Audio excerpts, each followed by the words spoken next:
I'm Amanda Pierce, 32 years old, born and raised in Miami. My life revolves around gems and jewelry, just like my parents and grandparents did.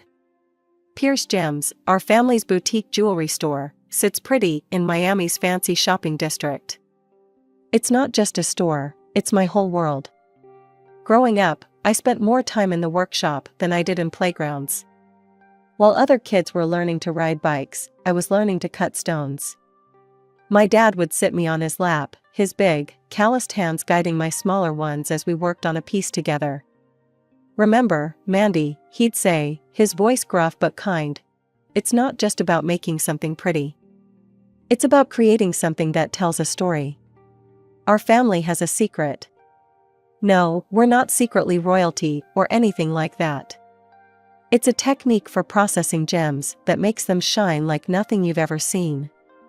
This secret's been passed down for 3 generations, and it's what makes Pierce Gems special. Guard this secret with your life, Amanda," my dad told me on my 21st birthday. "It's not just our past, it's our future." And I did. I guarded it fiercely. It was my responsibility, my burden, and my ticket to success in a world that often didn't take a young woman seriously. Pierce Gems wasn't just successful, it was thriving. We had a loyal clientele who appreciated the unique brilliance of our pieces. Other jewelers tried to figure out our secret, but none came close. The Gemstone Society's annual gala was always a glitzy affair, but that year, it felt different. Maybe it was the champagne, or maybe it was the way my new emerald dress hugged my curves, but I felt electric that night. I made my way through the crowd, nodding at familiar faces and exchanging pleasantries. The room was a sea of designer gowns and tailored suits, everyone dripping in jewels that probably cost more than my first car. "Amanda, darling, you look fabulous," gushed Marjorie, one of our regular clients. She grabbed my hands, her eyes zeroing in on the ring I was wearing. "Is this one of your new pieces? It's stunning." I smiled, feeling a surge of pride. "Just finished it last week. It's part of our new Midnight Sky collection." "I simply must have one," Marjorie declared. "I'll stop by the shop next week." As she fluttered off to gossip with her friends, I felt a tap on my shoulder. I turned around and found myself face to face with the most captivating pair of blue eyes I'd ever seen. "Excuse me," said the owner of those eyes, flashing a smile that could melt ice. I couldn't help but overhear. "You're Amanda Pierce, aren't you?" I nodded, suddenly feeling tongue-tied. "That's me. And you are?" "Jason Randfield," he replied, extending his hand. "It's a pleasure to finally meet you. I've heard great things about your work." Randfield. The name hit me like a ton of bricks. The Randfields were jewelry royalty, owners of one of the largest jewelry empires in the country. And here was their heir, talking to me like I was the most interesting person in the room. "The pleasure's all mine," I managed to say, shaking his hand. "I didn't realize the Randfields would be here tonight." Jason laughed, a rich, warm sound that made me feel like we were sharing an inside joke. "We usually skip these events, but I insisted on coming this year. I've been following your work, Amanda. You're making waves in the industry." I felt a blush creep up my cheeks. "That's very kind of you to say." "It's the truth," he said, his eyes twinkling. "In fact, I was hoping we could discuss a potential collaboration. How about dinner next week?" My heart skipped a beat. A collaboration with the Randfields could take Pierce Gems to the next level. But a small voice in the back of my head whispered a warning. The Randfields were our biggest competitors. Could they be trusted? I pushed the thought aside. This was business, nothing more. "Dinner sounds great," I heard myself say. Jason's smile widened. "Excellent. I'll have my assistant set it up." He glanced over my shoulder and frowned slightly. "I'm afraid I have to mingle, but I'm looking forward to our dinner, Amanda." As he walked away, I felt like I was floating. Jason Randfield had sought me out. Me, Amanda Pierce, the girl who spent more time with gems than people. The rest of the night passed in a blur. I danced, I laughed, I networked. But my mind kept drifting back to those blue eyes and that dazzling smile. Jason had chosen a trendy restaurant in South Beach, the kind of place where the who's who of Miami came to see and be seen. As I walked in, I spotted him immediately, looking impossibly handsome in a tailored suit. He stood up as I approached, his eyes lighting up. "Amanda," he said, taking my hand. "You look stunning." I felt a flutter in my stomach, but pushed it down. "Thank you, Jason. You clean up pretty well yourself." As we sipped our wine, the conversation flowed easily. We talked about our shared passion for jewelry, swapping stories about difficult clients and challenging designs. I found myself relaxing, drawn in by Jason's wit and charm. "So," I said, as our main courses arrived. "You mentioned a potential collaboration at the gala. What did you have in mind?" Jason leaned forward, his eyes sparkling with excitement. "I've been following your work for a while now, Amanda. The way you bring out the brilliance in gems, it's unlike anything I've seen before. I think a partnership between Pierce Gems and Randfield Jewelry could revolutionize the industry." I raised an eyebrow. "That's a bold statement. How exactly would this partnership work?" "We have the resources and the reach," Jason explained. "You have the skill and the innovation. Together, we could create a line that combines the best of both our worlds." It sounded tempting, I had to admit. But years of protecting our family secret made me cautious. "And what about our individual techniques? Our trade secrets?" Jason held up his hands. "Those would remain separate, of course. This would be about combining our strengths, not revealing our secrets." I nodded slowly, turning the idea over in my mind. "It's an interesting proposition. I'd need to think about it, discuss it with my team." "Of course," Jason said, his smile understanding. "Take all the time you need. I'm not going anywhere." As dinner progressed, our conversation drifted from business to more personal topics. Jason told me about growing up in the shadow of the Randfield Empire, the pressure to live up to his family name. I found myself opening up about my own experiences, the weight of carrying on the Pierce legacy. Before I knew it, we were seeing each other regularly. Jason swept me off my feet with grand gestures and intimate moments. One weekend, he surprised me with a spontaneous trip to the Bahamas. "Pack a bag," he said, showing up at my door with a mischievous grin. "We're going on an adventure." I hesitated, thinking about the orders I needed to fill. "Jason, I can't just leave. I have work." He silenced me with a kiss. "The work will be there when you get back." "When's the last time you took a break, Amanda?" I couldn't remember, and that realization made me pause. Maybe he was right. Maybe I did need a break. The Bahamas were like a dream. We spent our days lounging on pristine beaches, snorkeling in crystal clear waters, and our nights dancing under the stars. It was intoxicating, being the center of Jason's attention. Back in Miami, our relationship continued to blossom. Jason would surprise me with rare orchids flown in from Thailand, their delicate petals reminding me of his thoughtfulness. We'd spend evenings at fancy restaurants or quiet nights in, talking for hours about everything and nothing. But it wasn't all smooth sailing. The first time Jason took me to meet his parents, I felt like I'd stepped into a lion's den. Vivian Randfield, Jason's mother, looked me up and down with barely concealed disdain. "So, you're the little jeweler Jason's been spending so much time with," she said, her voice dripping with false sweetness. I straightened my spine, meeting her gaze. "That's right. Amanda Pierce, of Pierce Gems. It's a pleasure to meet you, Mrs. Randfield." Robert Randfield, Jason's father, was a bit warmer, but I could see the calculation in his eyes. "Pierce Gems," he mused. "You've been making quite a name for yourselves lately. Impressive for such a small operation." The dinner was a minefield of backhanded compliments and thinly veiled insults.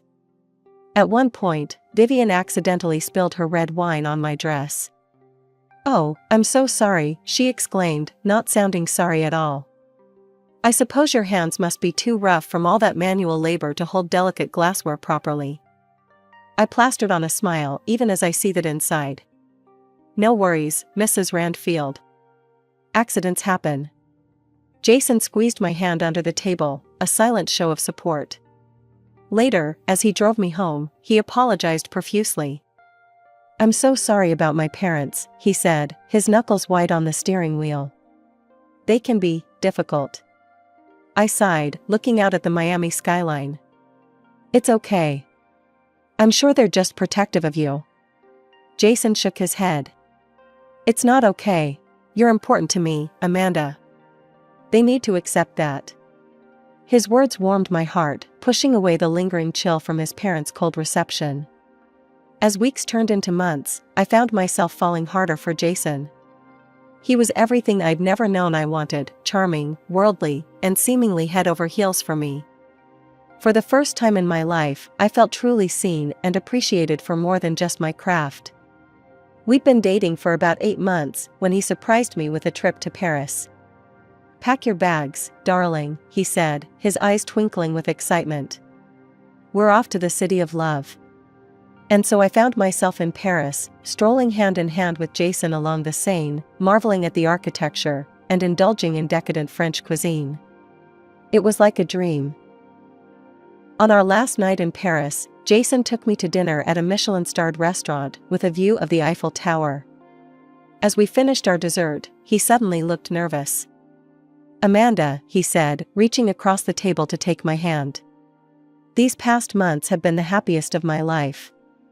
I can't imagine my life without you. He stood up, and to my shock, got down on one knee beside our table. The other diners gasped and turned to watch. Amanda Pierce, Jason said, pulling out a small velvet box. Will you marry me? I stared at the ring in shock. It was beautiful, but a small part of me couldn't help but notice that it paled in comparison to my own creations. I pushed that thought aside, focusing instead on the man kneeling before me, his eyes full of hope and love. Yes, I heard myself say. Yes, I'll marry you. When we returned to Miami, reality came crashing back. Jason's parents insisted on throwing us an engagement party, and I found myself thrust into a world of high society that I'd only ever observed from the outside. The party was a lavish affair at the Randfield mansion. As I circulated among Miami's elite, I couldn't help but feel out of place. These people lived in a different world than I did, a world of old money and ingrained privilege. Vivian Randfield cornered me by the champagne fountain, her smile as sharp as a diamond-tipped saw. Amanda, darling, I must say, we were all quite surprised when Jason announced your engagement. It's not often a Randfield marries outside our social circle. Before I could respond, Jason appeared at my side, placing a protective arm around my waist. Mother, I hope you're not giving Amanda a hard time. Vivian's smile didn't reach her eyes. Of course not, darling. I was just welcoming Amanda to the family. Later that night, as Jason and I slow danced under the crystal chandeliers, he leaned in close. I have an idea, he whispered. Why don't you make a special piece for my mother? As a peace offering. Show her what you can do. I hesitated. The Pierce family secret wasn't something I shared lightly, even with my fiancé. But maybe Jason was right. Maybe this could be a way to bridge the gap between our two worlds. The weeks following our engagement were a whirlwind of wedding planning. I threw myself into creating the perfect necklace for Vivian, hoping it would be the olive branch that could finally win her over. I spent countless hours in my workshop, pouring my heart and soul into the piece. I used rare pink diamonds and a flawless blue sapphire from my father's private collection. It was to be my masterpiece, a testament to my skill and the Pierce family secret. One evening, as I was putting the finishing touches on the clasp, Jason stopped by the workshop. His eyes widened. Amanda, it's incredible. I've never seen anything like it. I felt a surge of pride. Do you think your mother will like it? Jason nodded, his eyes still fixed on the necklace. She'd be a fool not to. The way it catches the light, it's almost otherworldly. I smiled, pleased with his reaction. That's the Pierce touch. The next week, I was at the Randfield mansion for another wedding planning session. Suddenly, I heard raised voices coming from down the hall. I slipped out of the room and followed the sound of the voices. As I got closer, I could make out what they were saying. "You're being ridiculous, Jason," came Robert's deep voice. "This marriage is a golden opportunity. Don't tell me you're getting cold feet now." "It's not like that," Jason protested. But nothing," Vivian's shrill voice cut in. "You've done well, darling. She's eating out of the palm of your hand. Soon, we'll have everything we need." I edged closer to the partially open door, my heart pounding in my chest. Through the crack, I could see Jason pacing back and forth, sipping wine from a glass.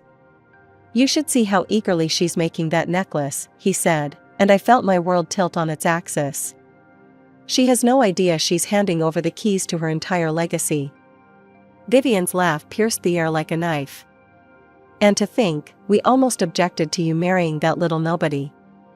I must say, Jason, your acting skills have improved tremendously. She actually believes you love her." I stumbled back, my hand flying to my mouth to stifle a gasp. This couldn't be happening. It had to be a mistake. But Robert's next words shattered any lingering doubt. "Once we have the Pierce secret, we'll corner the market," he said, his voice filled with smug satisfaction. "Who cares if her quaint little shop goes under? It's just business, after all." I felt like I was going to be sick. My vision blurred with unshed tears as the full weight of their betrayal hit me. Jason, the man I thought I loved, the man I had agreed to marry, had been using me all along. The days following my shocking discovery were a blur of emotions and careful planning. On the surface, I played the part of the excited bride-to-be perfectly. I gushed over flower arrangements, fretted about seating charts, and continued work on Vivian's necklace. But inside, I was seething with rage and plotting my revenge. "How's the necklace coming along, darling?" Jason asked one evening, wrapping his arms around me from behind as I worked in my studio. I fought the urge to flinch away from his touch. "Almost done," I replied, forcing a smile. "Your mother is going to love it." Late into the night, after Jason had gone home, I began creating a new collection. Each piece was a work of art, telling the story of betrayal through intricate designs and carefully chosen gems. But jewelry wasn't my only focus. One day, I broke into Jason's home computer and downloaded all the files I could find. I spent hours poring over the Randfield Company documents, looking for any discrepancies or signs of wrongdoing. It was tedious work, but my determination fueled me. One night, as I was going through a stack of financial reports, something caught my eye. The Randfields had been systematically replacing high-quality gems with cheaper alternatives in their jewelry, scamming their customers out of millions. The next challenge was gathering evidence of their plot against me. I bought a small, high-quality recording device and began carrying it with me everywhere. It felt dirty, but I reminded myself that they had started this game. I was just finishing it. As the final week before the wedding arrived, I put the finishing touches on my plan. I had evidence of the Randfields' gem scam, recordings of their plot against me, and a collection that would shock Miami's elite to its core. The morning of the wedding dawned bright and clear, a perfect Miami day. As I arrived at the beachfront venue, my heart was pounding, but my resolve was firm. I clutched my velvet-lined case, containing my new collection and all the evidence I'd gathered, like a lifeline. "Amanda, there you are." Jason's best man, Mark, called out as I entered. "Everyone's been looking for you. Are you ready?" I gave him a tight smile. "More ready than you know." As I was ushered into a private room to wait, I could hear the murmur of guests arriving outside. Miami's elite, all gathered to witness what they thought would be the society wedding of the year. If only they knew. The wedding march began to play, and I started my walk down the aisle. Faces turned to watch me, smiling and expectant. I saw Vivian and Robert in the front row, looking smug and satisfied. Jason waited at the altar, beaming at me.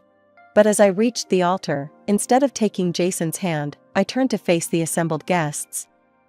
"I'm afraid there won't be a wedding today," I announced, my voice clear and strong. Gasps echoed through the crowd. Jason's face contorted in confusion. "Amanda, what are you doing?" I ignored him, addressing the guests instead.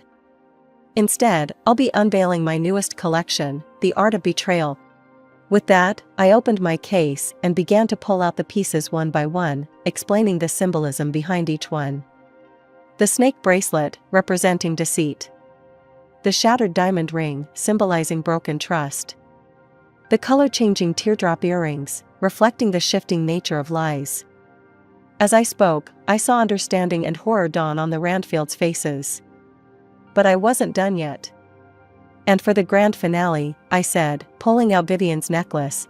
"A special commission with a hidden message." I held it up to the light, revealing the word liar spelled out in pink diamonds. The crowd gasped again, this time in a mix of shock and admiration. "Amanda, stop this nonsense right now," Robert Randfield bellowed, his face red with anger. But I was beyond stopping. I pulled out the documents I'd gathered, the recordings I'd made. "The Randfields aren't just liars in love," I announced. "They're liars in business too." I proceeded to lay out the evidence of their gem scam, playing recordings of their plot against me and Pierce Gems. With each revelation, the crowd's murmurs grew louder, shocked faces turning to the Randfields for explanation. "This is preposterous," Vivian shrieked, but her voice was shaking.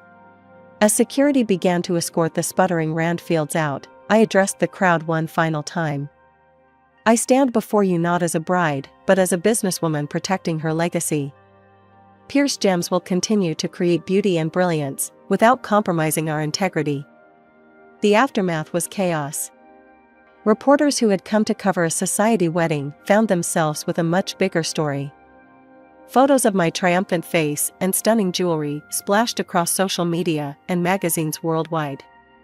In the days following what the press dubbed the wedding that wasn't, my life became a whirlwind of interviews, legal meetings, and damage control. The story had exploded beyond Miami, capturing national attention. My phone rang nonstop with calls from reporters, industry insiders, and even a few Hollywood producers interested in my story. I sat in my workshop, surrounded by half-finished pieces and stacks of newspapers, all featuring my face on the front page. The headlines ranged from "Jewel of Deception," "Heiress Exposes $1 Million Scam," to "Love, Lies, and Luxury, the Pierce Randfield Saga." The Randfield empire crumbled under the weight of the scandal, with multiple lawsuits filed against them. My best friend and now lawyer, Sarah, burst through the door, her arms full of more newspapers and legal documents. "Amanda," she said, dropping everything on my workbench. "We need to talk strategy. The press is having a field day, and we've got at least a dozen interview requests." Over the next few weeks, I carefully chose which interviews to give. I spoke about the importance of transparency in the jewelry business, the need for stricter regulations, and my vision for a more ethical industry. As the weeks turned into months, the media frenzy began to die down, but my resolve only grew stronger. I channeled my energy into Pierce Gems, pushing myself to create more innovative designs while maintaining our commitment to ethical sourcing. One evening, as I was locking up the shop, a woman approached me. She looked familiar, but I couldn't place her. "Ms. Pierce," she said hesitantly. "I'm sorry to bother you, but I wanted to thank you." I tilted my head, confused. "Thank me? For what?" She smiled sadly. "I bought a Randfield piece for my 25th wedding anniversary. After your exposé, I had it appraised. Turns out, the stone wasn't nearly what they claimed it was. Thanks to you, I was able to get my money back." I felt a lump form in my throat. "I'm glad I could help." As she walked away, I realized that my actions had affected real people, not just faceless consumers. The scandal that had nearly destroyed me had instead become the catalyst for positive change. And I, Amanda Pierce, was just getting started.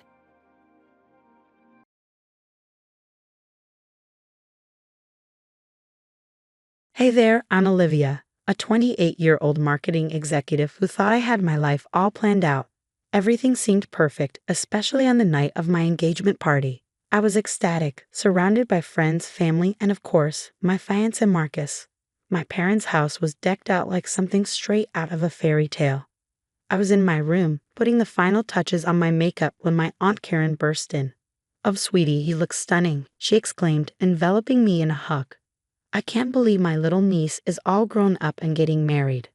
I laughed, feeling a mix of excitement and nerves. "Thanks, Aunt Karen. I'm so glad you're here to help. You've always been like a second mom to me." As she helped me clasp my necklace, her hands trembled slightly. "Are you sure about this, Olivia? Marriage is a big step." I brushed off her concern. "Aunt Karen, we've talked about this. Marcus is amazing and I love him. You'll see how perfect we are together tonight." She nodded, but I could see the doubt in her eyes. I chose to ignore it, assuming she was just being overprotective. As guests started arriving, I moved around, greeting everyone with a huge smile. My best friend and maid of honor, Samantha, pulled me aside. "Girl, you're glowing. But what's up with your aunt? She's been giving Marcus the stink eye all night." I sighed. "You know how she is. She'll come around once she gets to know him better." Just then, Marcus appeared, looking dashing in his suit. "There's my beautiful fiancé," he said, pulling me close. "Your aunt cornered me earlier. I think she was trying to grill me about my intentions or something." I rolled my eyes. "I'm sorry, babe. She means well, I promise." The party was in full swing when Marcus's phone buzzed. "Sorry, I have to take this. It's work," he whispered, stepping out onto the side porch. I mingled with the guests. After about 10 minutes, I started to worry. Where was he? Suddenly, I heard a commotion from the front of the house. My heart dropped as I saw flashing lights through the windows. What the hell was going on? I rushed to the front door and froze. Marcus was on the ground, his hands behind his back, 2 police officers standing over him. My Aunt Karen was pointing at him, her finger trembling. "That's him, officers. I saw him sneaking around the side of the house." I couldn't believe my eyes. "Aunt Karen, what are you doing?" "That's Marcus, my fiancé." The confusion on her face quickly turned to horror as she realized her mistake, but the damage was already done. Our perfect engagement party had turned into a complete disaster, and as I looked at Marcus's humiliated face, I couldn't help but wonder if we ever recover from this. Little did I know, this was only the beginning of a series of events that would turn my life upside down and make me question everything I thought I knew about family, love, and trust. As I stood there, watching the police officers roughly handle Marcus, I felt like I was trapped in a twisted nightmare. My voice was hoarse from yelling explanations, but it seemed like no one was listening. "Please, officers, this is all a huge misunderstanding," I pleaded, tears streaming down my face. "That's my fiancé, Marcus. We're having our engagement party right now." One of the officers finally turned to me, his expression serious. "Ma'am, we received a call about an intruder. We have to follow protocol." I spun around to face Aunt Karen, who was swaying slightly, a half-empty wine glass in her hand. "Aunt Karen, how could you do this? You've met Marcus dozens of times." She hiccupped, her eyes unfocused. I thought I saw someone sneaking around. I was just trying to protect you, Olivia." By now, all our guests had gathered around, whispering and staring. I could see the shock and embarrassment on Marcus's face as he sat, handcuffed on the ground. This was supposed to be our special night, and now it was ruined. After what felt like an eternity, the situation was finally cleared up. The officers removed Marcus's handcuffs and apologized for the misunderstanding. But the damage was done. Our perfect evening was shattered. As the last of the guests awkwardly said their goodbyes, I approached Aunt Karen, expecting a heartfelt apology. Instead, she just patted my arm and slurred, "Well, that was exciting, wasn't it? These things happen, dear. No harm done." Before I could respond, Samantha pulled me aside, her eyes narrowed as she watched Aunt Karen stumble towards the kitchen. "Liv, I don't want to add fuel to the fire, but don't you think this is a bit strange? Your aunt's known Marcus for ages, and she doesn't seem nearly as drunk as she's acting." I shook my head, not wanting to consider the implications. "Sam, please, she made a mistake. A horrible, embarrassing mistake, but still. I don't now live. Something doesn't add up here." As the night wound down, I found Marcus sitting alone on the porch swing, his shoulders slumped, staring out into the darkness. Marcus, baby, I'm so sorry. I can't believe this happened. He sighed heavily. It's not your fault, Olivia. But I can't help feeling like your family doesn't want me here. Maybe we should rethink this whole engagement thing. His words hit me like a punch to the gut. No, Marcus, please don't let one awful night ruin everything we have. Before he could respond, I heard voices coming from inside. I recognized my mom and Aunt Karen, and something in their tone made me pause. Telling Marcus I'd be right back, I crept closer to the window, my heart pounding. I can't believe you did that, Karen, my mom was saying, her voice low and furious. You've always made it clear you don't approve of Marcus, but this is a new low. Aunt Karen's reply made my blood run cold. Oh, come on, Sarah. You know as well as I do that Olivia's making a huge mistake. That boy isn't good enough for her. I was just trying to open her eyes before it's too late. I stumbled back, my mind reeling. All this time, I thought Aunt Karen was just being overprotective. But this was something else entirely. As I turned to go back to Marcus, I realized that my engagement party wasn't the only thing shattered tonight. My trust in the woman I had always seen as a second mother lay in pieces at my feet. The days following the engagement party disaster were a blur of awkward phone calls and strained conversations. Marcus was pulling away, and I felt like I was losing him. I couldn't shake what I had overheard between my mom and Aunt Karen. I called Samantha, desperate for a sympathetic ear. Sam, I think you were right. There's something off about Aunt Karen's behavior. I'm coming over. We need to talk. An hour later, we were huddled over my laptop, digging through old emails and social media posts. What we found made my stomach churn. Look at this, Samantha pointed to an old Facebook message. Remember Jake from college? Karen told him you were going through some things and to stay away. I felt sick. I'd always wondered why he stopped calling. We uncovered more. Subtle digs at Marcus in family group chats. Concerned emails to my parents about his career prospects. It was like seeing years of manipulation laid bare. Liv, there's something else, Samantha said hesitantly. I talked to the bartender at your party. Karen barely touched her drinks all night. She was faking being drunk. The realization hit me like a ton of bricks. She planned all of it. The next day, I steeled myself and went to confront Aunt Karen. I found her in her garden, pruning roses like nothing was wrong. Aunt Karen, we need to talk about what happened at the party. She turned to me, all smiles. Oh, honey, let's not dwell on that unfortunate misunderstanding. Misunderstanding? You called the cops on my fiancé. Her smile faltered. I was just looking out for you. You know how men can be. Stop it, I snapped. I know you've been interfering in my relationships for years. You lied about being drunk. You've been spreading rumors about Marcus. Karen's face hardened. You ungrateful little brat. After everything I've done for you. Done for me, you've been trying to control my life. She laughed coldly. Control? I've been protecting you from your own bad decisions. I couldn't believe what I was hearing. That wasn't your decision to make. You've been lying to me, manipulating me. I did what I had to do, she interrupted. You think you know what's best for you? You're still a child, Olivia. You need me. No, I said, my voice shaking. What I need is for you to stay out of my life. I'm done with your toxic behavior. Karen's eyes narrowed. You walk away from me and you'll regret it. Who do you think has been pulling strings at your company?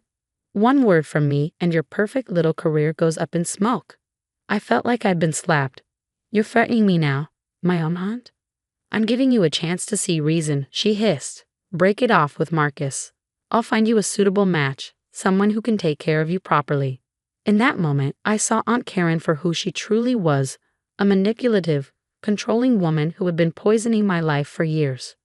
We're done, I said, turning to leave. Don't contact me again. As I walked away, Karen called after me. You'll come crawling back, Olivia. You need me more than you know. I got into my car, my mind racing. There was a lot of damage to undo, starting with Marcus. I realized that confronting Aunt Karen wasn't the end of this nightmare. It was just the beginning of reclaiming my life. Determined to make things right, I drove straight to Marcus's apartment, my heart pounding the whole way. When he opened the door, I could see the pain in his eyes. Marcus, I'm so sorry. I had no idea how toxic Aunt Karen was. Can we talk?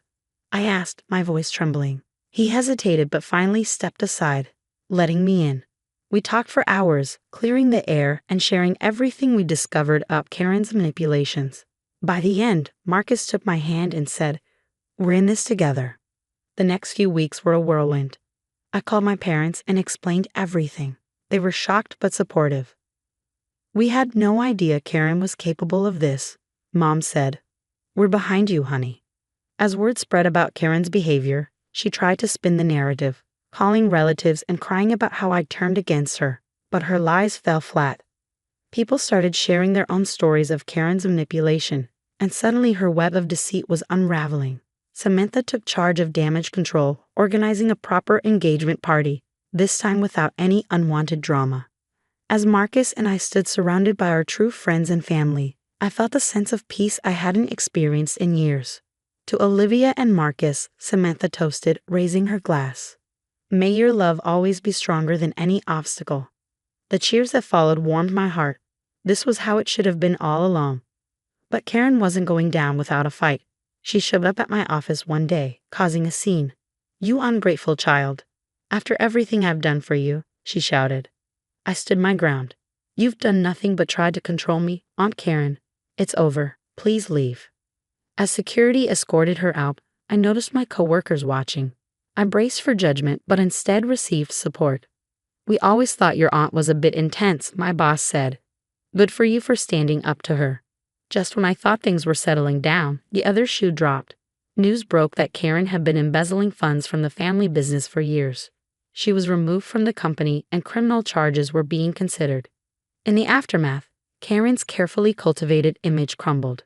Friends distanced themselves, country club memberships were revoked, and suddenly, the woman who had tried to control everyone's lives found herself alone. Through it all, Marcus was my rock. We threw ourselves into wedding planning, and as the big day approached, I felt nothing but joy and excitement. Our wedding day dawned bright and beautiful. As I walked down the aisle, I saw Marcus beaming at me, surrounded by the people who genuinely loved and supported us. For a moment, I caught sight of a lone figure watching from afar. Aunt Karen, uninvited and isolated.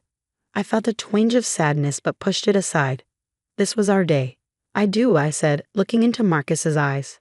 As we kissed, cheers erupted around us. This was the beginning of our new life together. Later, as we danced at the reception, Marcus whispered, "Ready for our honeymoon, Mrs. Taylor?" I grinned. "More than ready. Let's leave all this drama behind and start our adventure." As we drove off, I felt a sense of freedom I'd never known before. We were heading towards our future, stronger for what we'd overcome and ready to face whatever life threw our way, together. Now, I have a question for you. If you discovered that a close family member had been sabotaging your relationships for years, could you ever forgive them? Or would you cut them out of your life completely? Share your thoughts in the comments below.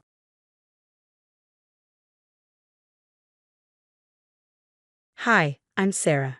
The living room felt alive, filled with warmth and laughter as Michael and I put the final touches on the decorations for Lily's adoption ceremony. The scent of her favorite lilies mingled with the soft sweetness of vanilla candles flickering on the mantelpiece. Michael adjusted the banner that proudly read, "Welcome home, Lily." His hands were steady, but his eyes shimmered with excitement every time they met mine. "Everything's perfect, Sarah. Can you believe she's finally going to be officially ours?" His voice cracked with emotion. I smiled, tucking a stray lock of hair behind my ear. "I can't wait. After all we've been through, this feels like a dream." The journey hadn't been easy. Michael and I had spent years grappling with the heartbreak of infertility, each negative test a painful reminder of what we thought we couldn't have. But when we met Lily at the foster care center, with her bright eyes and shy smile, we knew she was meant to be our daughter. The adoption process had been long and exhausting, yet every step brought us closer to this moment. As guests started to arrive, the room filled with chatter and congratulatory smiles. My brother Ethan was one of the last to enter. His smile was tight, his eyes scanning the room with an unreadable expression. Despite his traditional views on family, which often caused tension at gatherings, I hoped today would be different. "Hey, Ethan. Glad you could make it," I greeted him, trying to keep things light. "Yeah, wouldn't miss it," he replied, though his tone was reserved. "You know, I always believed that family should be traditional." I met his gaze, my voice firm but calm. Family isn't just about blood, Ethan. It's about love. Lily is as much our daughter as if I'd given birth to her. His frown deepened, but he said nothing more. The ceremony began, and as Michael and I stood beside Lily, her small hand wrapped tightly around mine, I felt the weight of this beautiful moment. The officiant was halfway through a heartfelt speech about families and new beginnings when Ethan abruptly stood up. Lily's not a real family member. This is a lie. She's not one of us and never will be. Ethan, enough. Michael's voice was steady and firm as he stepped forward. Lily is our daughter, and your approval isn't needed.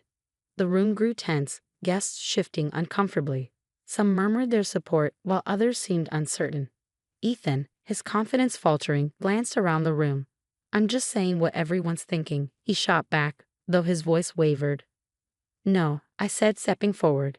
You're saying what you think. Lily is our daughter, and if you can't accept that, maybe you should leave. Ethan stared at me, the fight draining from him as he saw the unity between Michael and me. Without another word, he turned and walked out, the door closing sharply behind him. The warmth that had briefly faded slowly returned as our friends and family rallied around us, their support a comforting blanket against the chill Ethan had left behind. Lily looked up at me, her smile so bright, so full of hope. In that moment, I knew we'd made the right choice. Not just for us, but for her. This was what family was truly about: love, commitment, and belonging, no matter the bloodlines.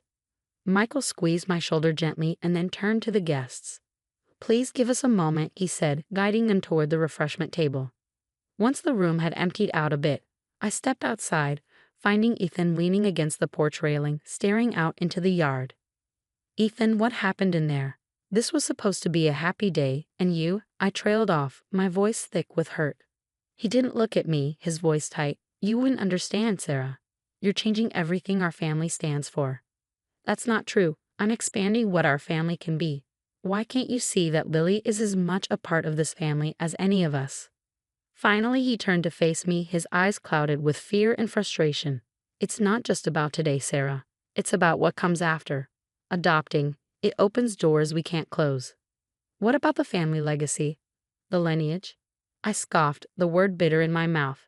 Legacy. Is our legacy more important than giving a loving home to a child who needs one? How can you be so selfish? Ethan's posture deflated as he rubbed his forehead, his voice quieter. It's not just selfishness. It's about preserving what we've known. You moving forward with this. It feels like you're leaving the rest of us behind, like our way of life isn't good enough. I softened, seeing the fear behind his words. Ethan, you're letting fear control you. You're hurting everyone around you, especially a little girl who just wants to be loved. How can that preserve anything good? He looked away, the conflict in his eyes now mingling with a deep sense of shame. In the weeks following the adoption ceremony, the ground shifted beneath all of us, but none more so than Ethan. His once rigid and structured life, built on his unwavering beliefs, began to crumble. Did you hear about Ethan? Michael murmured one evening, scrolling through his phone as we settled on the couch. Lily was dozing peacefully between us. A knot formed in my stomach. What now? I asked, bracing myself. He's been put on leave from work. Apparently, some of the board members heard about his outbursts at the ceremony. They're questioning his judgment, saying this isn't the first time he's let personal biases affect his professional decisions. The news didn't surprise me, but it still felt heavy. Ethan had always prided himself on his career. His identity was so deeply intertwined with his professional success that I knew this would cut him to the core. As Ethan's world seemed to shrink, ours expanded with a new and profound sense of belonging. The community's response to the adoption had been overwhelmingly supportive. Neighbors who had attended the ceremony expressed both their disdain for Ethan's behavior and admiration for our strength. Our friends and extended family rallied around us, organizing small gatherings, playdates, and outings for Lily. They made sure she felt the embrace of a community that saw her as one of their own. "Mommy, everyone is really nice here," Lily remarked one day, her voice full of innocent wonder as we watched her play in the park with her new friends. "They are, sweetheart, they really are," I replied, my heart swelling with warmth. Her simple observation touched me deeply, a reminder of just how far we had come. The contrast between our growing support system and Ethan's increasingly solitary struggle was stark. While his life seemed to fracture, ours flourished. It became clearer with each passing day that the open hearts around us had given us something far more valuable than tradition or bloodlines could ever offer. As we continued to build our lives around love, connection, and acceptance, it was evident that while Ethan had lost much, we had gained immeasurably more. Our community, our friends, and our family didn't just accept us, they celebrated us. And in that celebration, we found the truest meaning of family. Months had passed since Ethan's disruptive outburst, and the ripples from that day had finally settled into a calm, steady rhythm for us. But for Ethan, the consequences of his actions had only deepened. One crisp autumn evening, as Michael and I planned a small gathering to celebrate Lily's adoption anniversary, my phone rang. It was Ethan. His voice, once so confident, was now low and tinged with defeat. "Sarah, I've been doing a lot of thinking. I know I've made mistakes, huge ones. I'm sorry, truly. Can we meet? I want to make things right." I paused, the phone heavy in my hand. The old pain, dulled by time, still throbbed at his words. "Ethan, I appreciate your apology, but I can't put my family through more turmoil. We need to heal, and right now, that means doing it without you." A silence stretched between us. Finally, he sighed, his voice quiet. "I understand." We ended the call with a sense of finality, though the decision weighed on me as I watched Lily, so vibrant and completely at home in her life with us. I knew it was the right choice. Protecting this peace, this happiness we had built, was my priority. The day of our celebration was simple and joyful. Close friends and family gathered in our backyard, the golden leaves above us creating a warm canopy. Lily, dressed in a bright blue dress with ribbons in her hair, flitted from guest to guest, her laughter mingling with the soft music. Michael stood beside me, his hand warm on my back as we watched her. "This is what it's all about, isn't it?" he said softly. I nodded, my heart full. "It is. This is family, not defined by blood or birth, but by love and choice." As the party continued, I stepped aside for a moment, taking in the scene before me. This was our chosen family, diverse, beautiful, and strong. We had created a circle of love and support that was just as real and legitimate as any traditional family. In the quiet corners of my thoughts, I hoped Ethan would one day find his way to understanding and acceptance. But our paths had diverged. His journey was no longer intertwined with ours. I turned back to the celebration, to my husband, my daughter, and the friends who had stood by us through it all. In the laughter, the shared stories, the clinking of glasses, and the setting sun, I saw the true essence of family. It was resilience. It was forgiveness, not always of each other, but of the hardships we have faced and overcome. It was the forward motion of lives bound together by choice and by the simple, profound act of love. Ethan's absence was a poignant reminder of the cost of holding too tightly to unyielding beliefs. Alone and regretful, his path stood in stark contrast to the vibrant, inclusive circle we had drawn around ourselves. In this new beginning, there was no room for the narrowness of the past, only the wide, embracing love of our present and future. This was our family, legitimate, undeniable, and real. That brings us to the end of our story. Now, I have a question for all of you.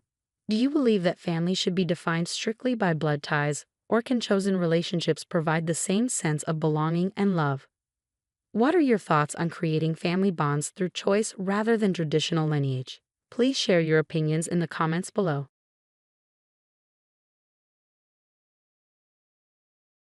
Hi, I'm Olivia Carter. I'm 25, fresh out of college with an art degree and sitting on a trust fund that could make most people's heads spin. But here's the twist. I've got big dreams of making it as an artist on my own terms. No handouts, no shortcuts. Just me, my brushes, and a whole lot of determination. Life was looking pretty sweet when I moved in with my fiancé, Mark, into this fancy suburban neighborhood where every house looked straight out of a magazine.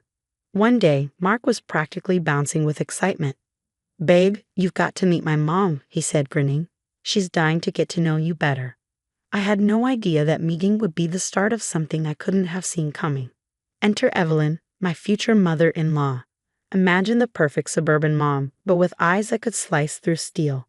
She greeted me with open arms and a smile that didn't quite meet those razor-sharp eyes. "Olivia, darling," she said, air kissing my cheeks. "Mark has told me so much about you. We simply must have lunch and get to know each other better." I nodded, though I couldn't shake the feeling that she was sizing me up. Sounds great, Mrs. Thompson. Oh, please, she laughed. Call me Evelyn. We're practically family now. In the weeks that followed, Evelyn was everywhere, dropping by unannounced, calling at all hours, always with that same plastic smile and endless questions.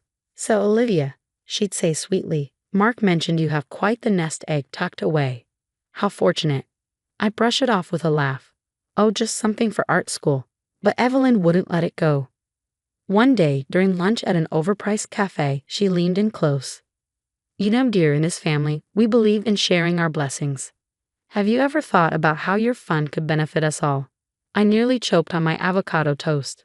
I'm sorry, what? She patted my hand all motherly.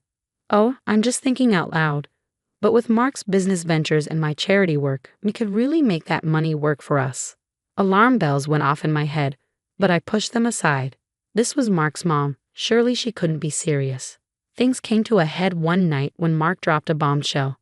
Babe, I've been thinking, he began. Why don't we open a joint account? You know, pool our resources. I froze. Why?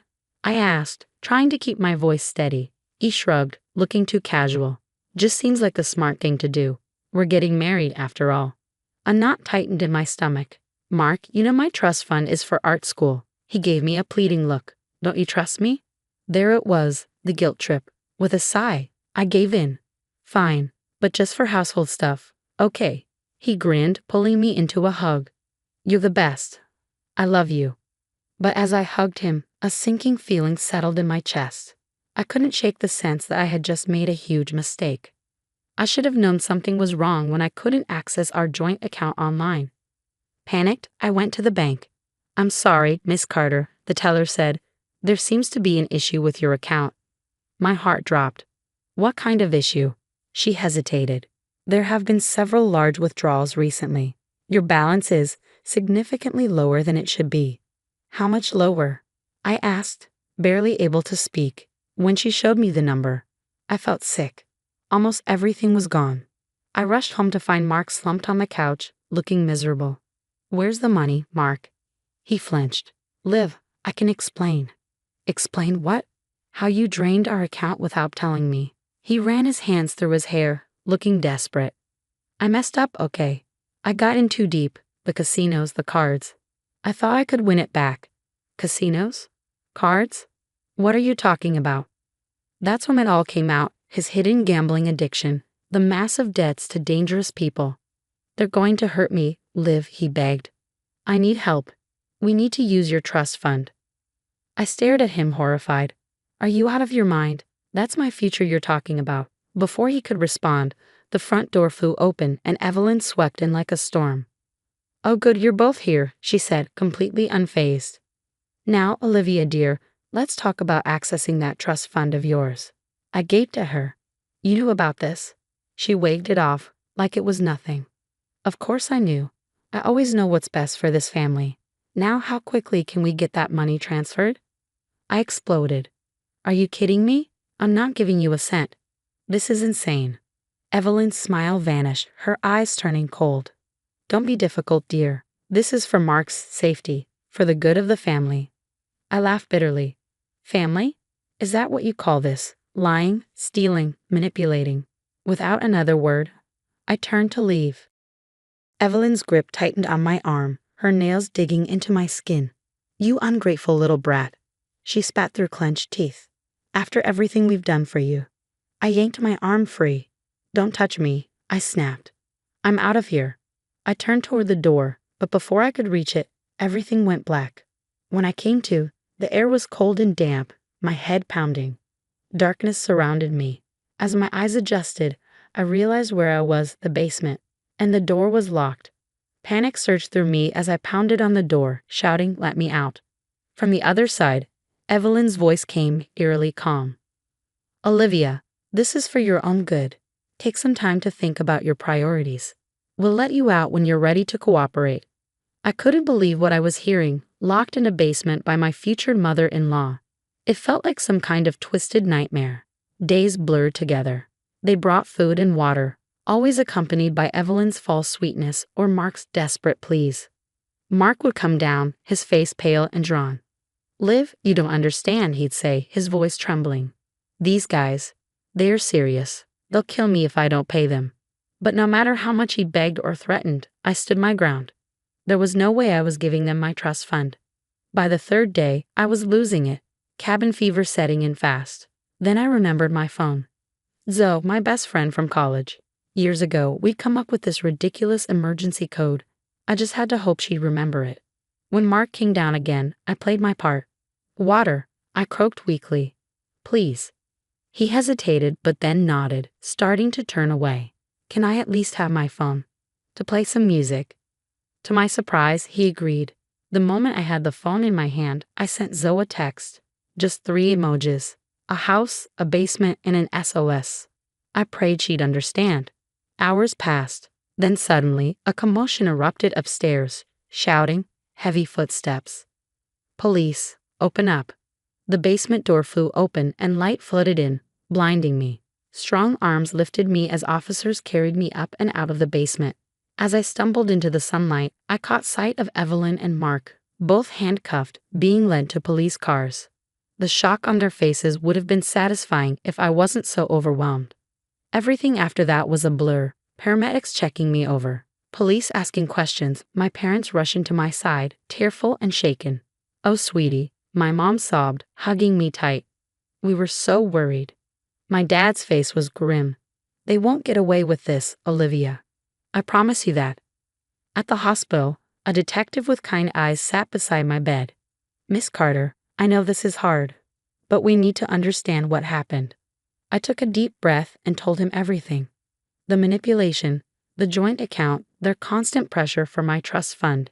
He listened carefully, then spoke softly. "I'm afraid this goes beyond just you. We've uncovered evidence of multiple victims."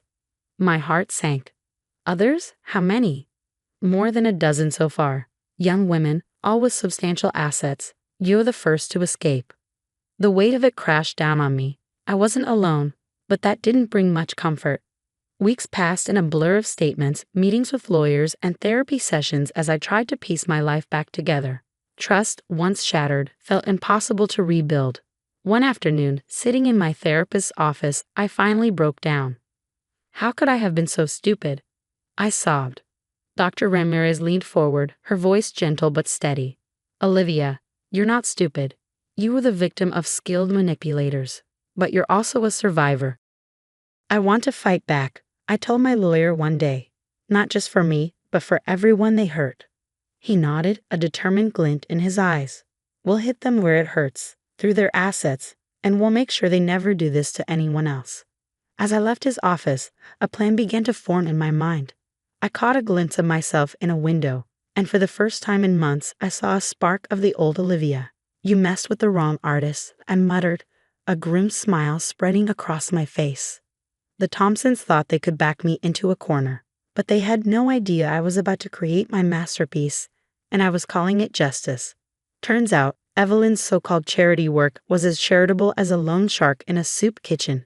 With the help of a badass financial investigator named Sam, we uncovered a web of fraud so intricate it made my head spin.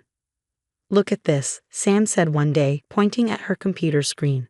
"Evelyn's been cooking the books for years. Fake donations, inflated expenses, the works." I leaned in, my artist's eye catching the patterns in the numbers. "It's like a twisted masterpiece of greed." Sam nodded grimly. "And we're going to dismantle it, piece by piece."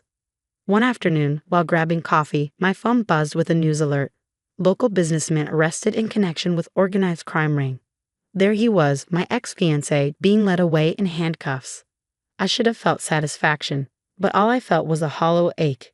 Guess those business ventures weren't so legit after all. Huh, Mark. I muttered to my phone. But the real fireworks came when Evelyn's empire began to crumble. It was like watching a house of cards collapse in slow motion. First, her friends started distancing themselves. Then came the whispers and the pointed looks. "Did you hear about Evelyn Thompson?" I overheard someone saying at my favorite coffee shop. "They say she's been stealing from her own charities." I sipped my latte, hiding a smirk. If only they knew. As satisfying as it was to see the Thompsons face justice, I knew I had to do more. Their victims, people like me, needed help. That's how the Phoenix Foundation was born. At our first support group meeting, I looked around the room, seeing the pain and determination in each face. "We're not victims anymore," I said, my voice stronger than I felt. "We're survivors, and together we'll make sure no one else goes through what we did." The months flew by. Between managing the foundation and diving back into my art, I barely had time to breathe. But for the first time in ages, I felt free. Art school was everything I dreamed of and more.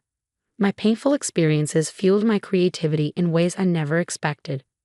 My first gallery showing featured a series called Broken Trusts, abstract pieces that spoke of betrayal and resilience. "This is powerful stuff, Olivia," my professor said, studying an intense piece. "You've really found your voice." I nodded, thinking of how far I'd come. Sometimes you have to go through the fire to forge something beautiful. It was a lazy Sunday morning when I saw it. Curled up on my couch, scrolling through the news on my tablet, a headline caught my eye. "Thompson family empire collapses, matriarch faces decades in prison." I read the article, emotions swirling in my chest. Evelyn had been sentenced to 20 years for fraud and embezzlement, and Mark was looking at 10 years for his connections to organized crime. Their assets were seized, their reputation in ruins. Part of me wanted to celebrate, to call up Zoe and pop champagne. But as I looked around my sunlit apartment at the half-finished canvas in the corner and the pile of thank you notes from Phoenix Foundation members, I realized something. I didn't need their downfall to validate my success. I had risen above their betrayal, created something meaningful, and found real, genuine connections. That was the sweetest revenge of all. Setting down my tablet, I picked up my paintbrush. A new piece was forming in my mind, not of broken trust or betrayal, but of hope and new beginnings. And that's the end of Olivia's journey, from betrayal to triumph. Now I have a question for you.